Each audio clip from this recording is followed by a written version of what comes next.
कि छोटे तबके को कुछ दे देना और बाकियों को तरसा कर रखना, और जब चुनाव आए तब कहना देखो उनका मिला है, शायद आपको भी मिल जाएगा। और इस प्रकार से झुनझुना बांटते रहना, लोगों के आंखों पर पट्टी बांध करके अपनी राजनीतिक सियासत को चलाए रखना, ताकि चुनाव के समय वोट की खेती हो सके। यही कार्य चलता रहा। आदरणीय सभापति जी, हमारी कोशिश रही है कि भारत के पास जो भी संसाधन है उन संसाधनों का ऑप्टिमम यूटिलाइजेशन किया जाए।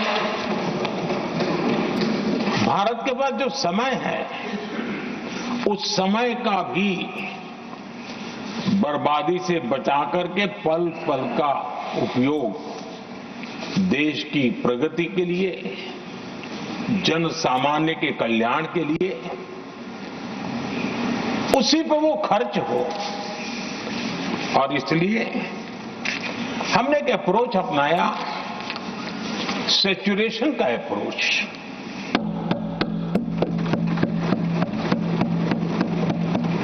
पैर उतने ही लंबे करने जितनी चादर हो, लेकिन जो योजना बने, जिनके लिए वो योजना बने, उनको वो 100% उसका बेनिफिट होना चाहिए।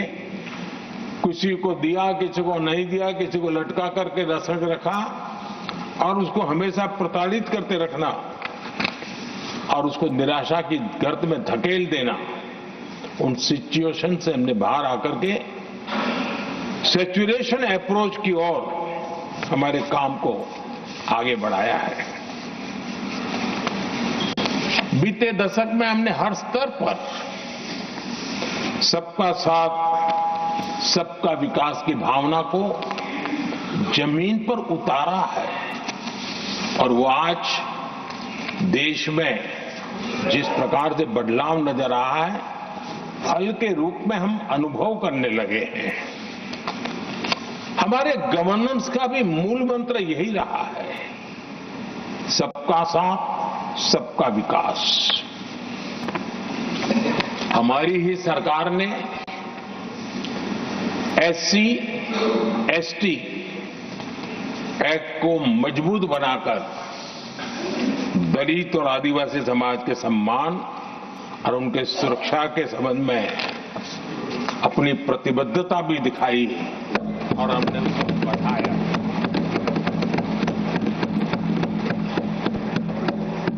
आदरणीय सभापति जी, आज जातिवाद का जहर फैलाने के लिए भरपूर प्रयास हो रहा है, लेकिन 3-3 दशक तक दोनों सदन के ओबीसी एमपीज और सभी दलों के ओबीसी एमपीज सरकारों से मांग करते रहे थे कि ओबीसी आयोग को संवैधानिक दर्जा दिया जाए। ठुकरा दिया गया, इनकार किया गया, क्योंकि शायद उस समय उनकी राजनीति को ये सूट नहीं करता होगा, क्योंकि तुष्टीकरण की राजनीति के और फैमिली फर्स्ट की राजनीति में जब वो बैठेगा तब तक वो चर्चा तक के हित में भी नहीं आता है। आदरणीय सभापति जी, ये मेरा सौभाग्य है कि हम सब ने मिलकर के 3-3 दशक से मेरे ओबीसी समाज ने जिस बात के लिए मांगे की, आशाएं रखी, जिसको निराश करके रखा गया था, हमने आकर के इस आयोग को संवैधानिक दर्जा दिया।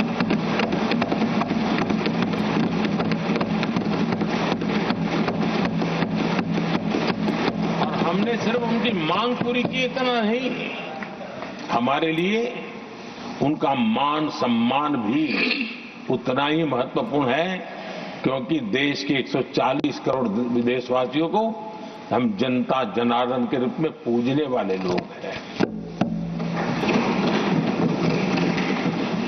आदरणीय सभापति जी, हमारे देश में जब जब आरक्षण का विषय आया तो उसको एक तंदुरुस्त तरीके से समस्या के समाधान के लिए सत्य को स्वीकार करते हुए करने का प्रयास नहीं हुआ।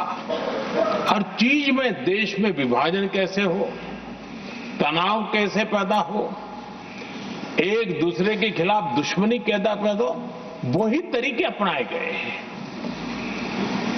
देश आजाद होने के बाद जब ये प्रयास हुए हैं, इसी तरीके से हुए हैं। पहली बार हमारी सरकार ने एक ऐसा मॉडल दिया और सबका साथ सबका विकास के मंत्र की प्रेरणा से दिया कि हमने सामान्य वर्ग के गरीब को 10% आरक्षण दिया, बिना तनाव के, बिना किसी का छीन करके। और जब ये निर्णय किया तो एससी समुदाय ने भी उसको स्वागत किया, एसटी समुदाय ने भी स्वागत किया, ओबीसी समुदाय ने भी स्वागत किया।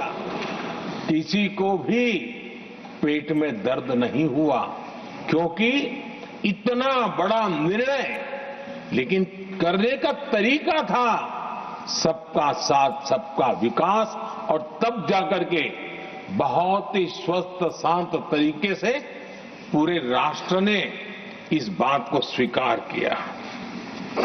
आदरणीय सभापति जी, हमारे देश में दिव्यांगों की कभी सुनवाई जितनी मात्रा में होनी चाहिए थी नहीं हुई। जब सबका साथ सबका विकास का मंत्र होता है ना, तब मेरे दिव्यांगजन भी वो सबके कैटेगरी में होते हैं।